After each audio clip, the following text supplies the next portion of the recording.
यही कारण है कि उन्होंने बिली ग्राहम को निकाला और उन्होंने कई अन्य प्रचारकों को निकाला, लेकिन वहां एक व्यक्ति था जो वहां गया था जिसे उन्होंने नहीं निकाला। उसका नाम विलियम ब्रेनहम था। एक व्यक्ति था जो आके गया था जिसे उन्होंने कभी नहीं निकाला। जब वह वहां पहुंचा तो वहां 1 लाख लोग इकट्ठे हुए थे। उसने कहा, मेरी बात सुनो।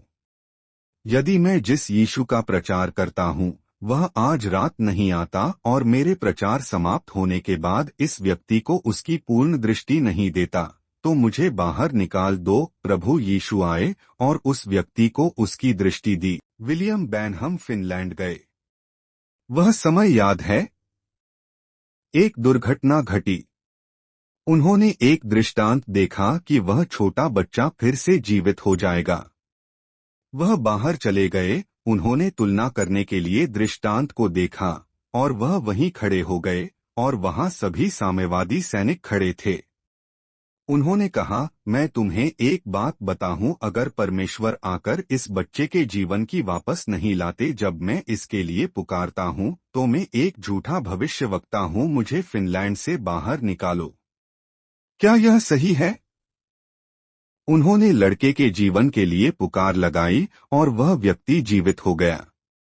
हाँ, वे साम्यवादी सैनिक रोने लगे और उन्होंने कहा, रशिया ने कभी परमेश्वर की सेवा की थी और अगर यह परमेश्वर है तो हम भी परमेश्वर की सेवा करेंगे।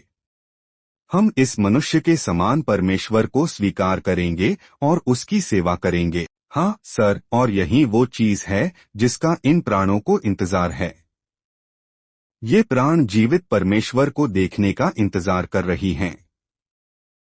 वे मरे हुए धर्म से थक चुके हैं। वे प्रचारकों द्वारा उनके पैसे चुराने से थक चुके हैं। वे धर्मशास्त्र से थक चुके हैं। वे मृत उपदेशकों से थक चुके हैं। वे मृत धर्मशास्त्रियों से थक चुके हैं और ऐसा कुछ भी उन्हें जगा नहीं सकता। वे जागने वाले नहीं हैं। ये प्राण वहां है और टेलीविजन उन्हें छू नहीं रहा है। टेलीविजन जो कर रहा है वह उन्हें भ्रष्ट कर रहा है। हाँ मेरे भाई, टेलीविजन पर महिलाओं का एक समूह अपनी एड़ी को फर्श पर पटक रहा है और उपदेश दे रहा है। वे परमेश्वर की इच्छा से बाहर हैं। वे शैतान के वश में हैं।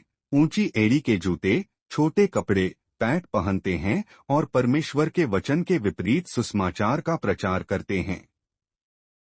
1 तीमुथियुस अध्याय 2 वचन 9 व्यवस्था विवरण अध्याय 22 वचन 5 कहता है कि एक महिला को ऐसा वस्त्र नहीं पहनना चाहिए जो किसी पुरुष का हो। मैं कह रहा हूं कि वहां बाहर एक फसल है जिसे काटा जाना है, जिसकी पुष्टि शास्त्र वचन द्वारा की गई है और एलिय्याह नबी के द्वारा दर्शनों के माध्यम से की गई है।